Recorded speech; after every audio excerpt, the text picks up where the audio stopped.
We have a very, very special guest today. I'm absolutely delighted to welcome Kelly Hoppen, CBE.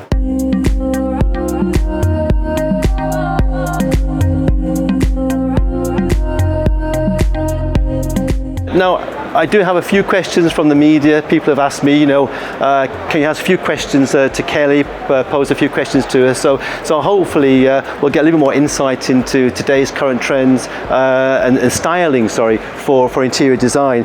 So I guess one of the things that I should ask you, Kelly, that people have spoken about is, how would you describe your own personal style?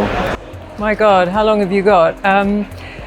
It's evolved over the years. I started 44 years ago and it was, East meets West, so I like to sort of have global fusion. Obviously my style has changed over the years, but essentially it's about creating harmonious, neutral interiors where art and people and objects are the color in the homes. But every job we do is couture. People would be very surprised to know that a lot of work which we can't show because of who the homes are quite traditional. So everything has an edge to it, but for me it's about very much living in the home and always has been about how you use your home. I want it to look beautiful, but it has to be practical. Yeah, and I guess, for you, it's always about, where do you get your next ideas from, and where does your inspiration come from? Well, the problem over the last 2 years is I haven't traveled, and travel has always been a huge inspiration for me. So I've had to sort of find it through other ways. I design to music, so music and art has always been something that has encouraged me. But I guess circumstance, in a way, has inspired me more in the last couple of years with everything that we've all had to live through. So my brain never stops, and we've worked right the way through the pandemic and very busy. So clearly inspiration's coming from somewhere. Now, of course, you're internationally you're an award-winning designer. Do you feel that the designs and the styling for international clients is different in maybe different parts of the world? Yeah, I mean, it definitely changes, but design is international. Everybody wants the same thing. We all want homes that we can live in. We want homes that work for us. I think now the change in design after the pandemic has been about how you create spaces for people individually within homes. And what's interesting is the kitchen, for me has always been the heart of the home. It really is the heart of the home now. And I think when people design and build their kitchens, I was thinking about it driving up here, it's the one room in a house that everyone uses. Whereas you could design a room for your child, it's their bedroom. Your bedroom is your bedroom. Your bathroom is your bathroom. But a kitchen is for an entire family. So there are so many aspects of it that are really important. Sure. Thank you. And are there any specific highlights you would say that's coming through 2022 in style? I'm not somebody that follows trends and highlights. I live in my own little bubble and sort of create my own thing. I think textures are different, but I think that certainly all the projects we're designing, and we're running about 40 projects at the moment internationally. Everybody is into hygiene and how do you keep your home clean and what surfaces and what textures and more sort of intricate design. People, especially in Asia, are saying, no, we can't clean that. So I think people, as I said, the last 2 years have made people really think about their homes in a very different way. And I think it's more inward thinking, and that people are interested in how they feel in their home rather than how they'll entertain in their home. So I think there's been a real kind of mind shift in that respect. Sure. I know in the industry here we see a lot of different colours in kitchens. We see a lot of blues, and the olives are very, very fashionable now. And even here we have some blue sinks, which I never thought we'd be displaying on the InSinkErator stand. So, trends and fashions, they change quite quickly. And did you feel that you have a style that is a fairly style that represents you as a person, or do you think something else is driving a lot of style? No, I mean, I can't bear blue kitchens or olive, just saying. But I think that's why trends are dangerous, because people follow trends, and it's the same with fashion. Designers that have stood the test of time have their style, And yes, they'll add a bit of leopard or a bit of tartan, or gold is more than silver this year. But I think for the home, it's very much about choosing what is your identity. And that's why I've always loved neutrals, because I think that we get bored very quickly.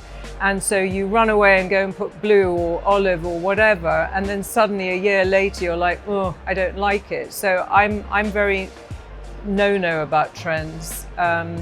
But that's just me. Sure, and people, of course, now through the pandemic, we're spending a lot more time at home now. And do you think people are now spending more time thinking about the environment they're living in because they're spending so much more time at home than before? Well, I think about it non-stop. I have a grandson, and I'm just horrified at what's going on in the world, and I think that we're all about sustainability, and I think hopefully now everybody is thinking about it in the forefront of their minds, because all I think about is my grandchildren and how we've messed up everything, and they're going to have to put it right. So, you know, talking about what we're doing here today and everything that you've created, one of the reasons I wanted to be involved is that it's really important to do something.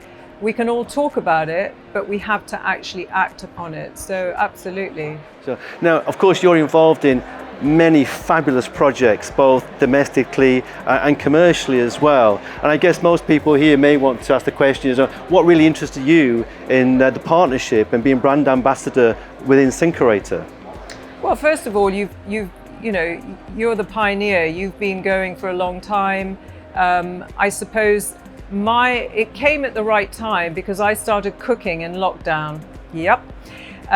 Before I designed kitchens for the way they looked, now I design kitchens because I'm actually cooking in my kitchen. I know, no one could believe it.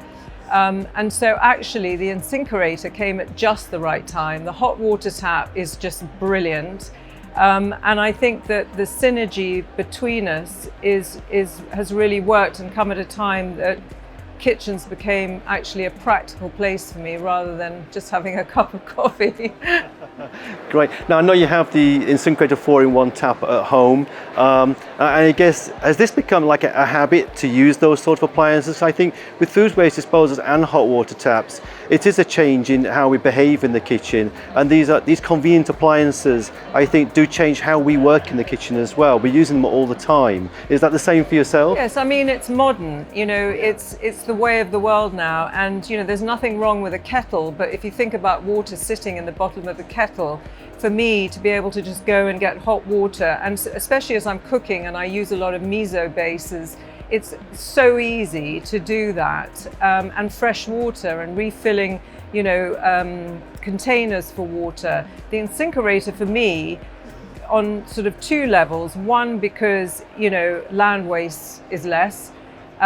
You don't see it, it's hidden, it's more practical, it's more hygienic, but also on a very superficial level, I don't have to have that plastic bin at the top of my kitchen, which obviously I like the kitchen to look beautiful and streamlined, but I really use it and it's brilliant, and I've told so many people about it and everybody says the same, that it's a great thing to have in your kitchen.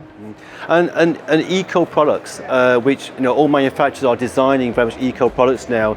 Is that changing how people view, you know, interiors and design? Are they using eco products to make decisions more so than they used to be? Oh, 100%. I mean, whether it's commercial or it's private, it's number one on everyone's list. And if they don't have it on their list, we put it on the list. I think in the interiors world and build world, we've been much behind fashion.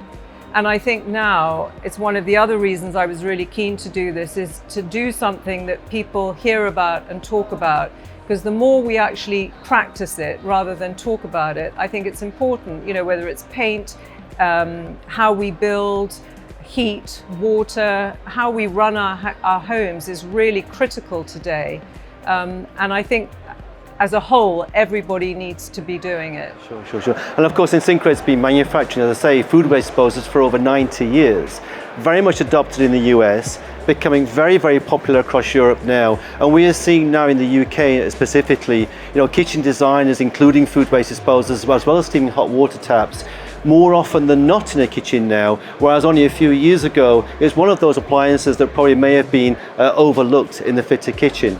Right, Kelly, if there was one tip, if there was one piece of advice that you could give to people for interior design, what would that be? It's really boring, really, but it's all about planning. It's about space planning. It's about, you know, I always use the analogy of fashion. You plan your wardrobe, you know what works for you, what fits you. You don't go and buy something you've seen in a magazine and put it on and it just works.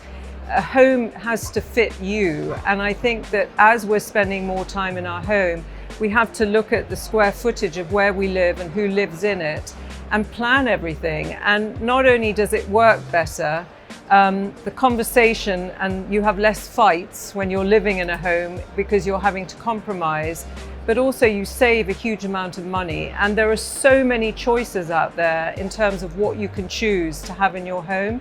I would just say take the time and plan it, because it will last you longer. Yeah. Thank you so much, Kelly. Thank you Kelly, very it's been an absolute pleasure to have you join us here on the InSinkErator stand. So thank you so much, everybody, from myself and from the InSinkErator team, and a huge thank you to Kelly for joining us today. Thank you very much. Thank you.